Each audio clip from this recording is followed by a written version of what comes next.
الحمد لله نحمده ونستعينه ونستغفره ونؤمن به ونتوكل عليه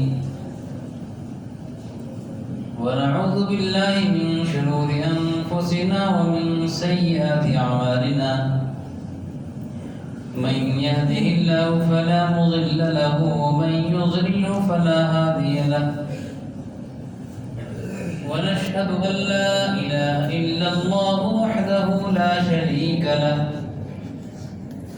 ونشهد أن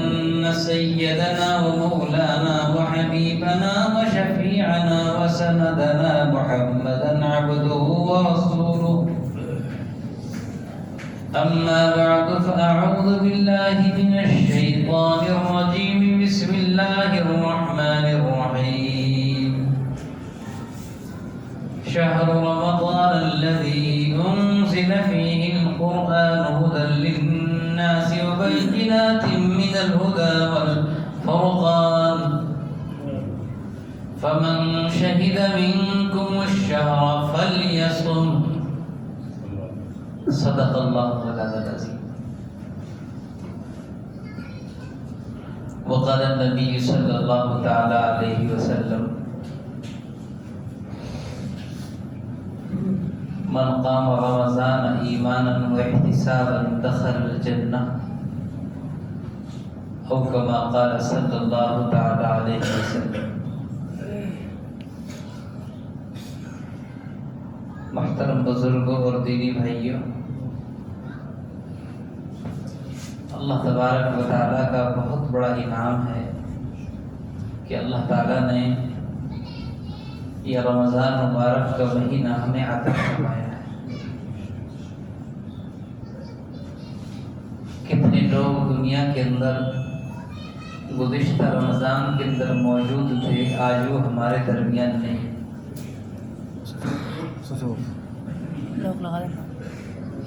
اور آئندہ سال جو رمضان آنے والا ہے معلوم نہیں ہم میں سے کون اس وقت موجود رہے گا اور کون موجود نہیں رہے گا۔ اسی لیے زندگی کے ایک ایک دن کو، ایک ایک وقت کو اور ایک ایک گھڑی کو غنیمت جاننا چاہیے،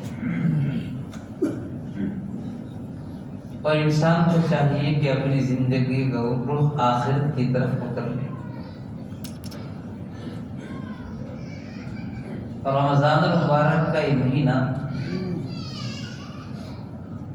اللہ تبارک و تعالیٰ نے خصوصی طور پر اس امت کو عطا فرمایا ہے۔ اس مہینے کے اندر مومن کا رزق بڑھا دیا جاتا ہے، سرکش شیاطین کو قید کر دیا جاتا ہے تاکہ میرے بندوں کو جن گناہوں کی طرف غیر رمضان میں لے جا سکتے تھے رمضان کے مبارک مہینے میں نہ لے جا سکے، مگر چونکہ 11 مہینے میں ہماری عادت گناہوں کی رسیاں ہو چکی ہوتی ہے اور ہم نفس اور شیطان کے کہنے پر چلتے ہوئے ہوتے ہیں، تو باوجود کہ شیاطین کو مقید کر دیا جاتا ہے پھر بھی ہم سے ایسے گناہوں کا صدور اور وجود ہوتا ہے جو نہیں ہونا چاہیے۔ یہ رمضان المبارک موسم بہار ہے نیکیوں کے لیے کہ آدمی ہلکی سی توجہ دے لے تو اللہ تبارک و تعالیٰ کی طرف سے نیکیوں کی کشائش ہوتی ہے اور نیکیوں کی طرف انسان کو کھینچا جاتا ہے۔ اس لیے میرے بزرگ اور دینی بھائیوں، یہ رمضان کا مبارک مہینہ ہم لوگوں کے لیے اللہ تعالیٰ کی طرف سے بہت بڑا انعام ہے۔ جناب رسول اللہ صلی اللہ تعالیٰ علیہ وسلم نے ارشاد فرمایا، اولہ رحمت، رمضان کے مبارک مہینے کے 3 حصے ہیں۔ پہلا عشرہ، پہلے 10 دن رحمت کے، کہ اللہ تعالیٰ کی رحمت آدمی کے اوپر متوجہ ہوتی ہے بشرط ہے کہ انسان اس کے حاصل کرنے کی کوشش کرے۔ یہ ایسا ہی ہے جیسے کسی آدمی کو پیاس لگ رہی ہو اور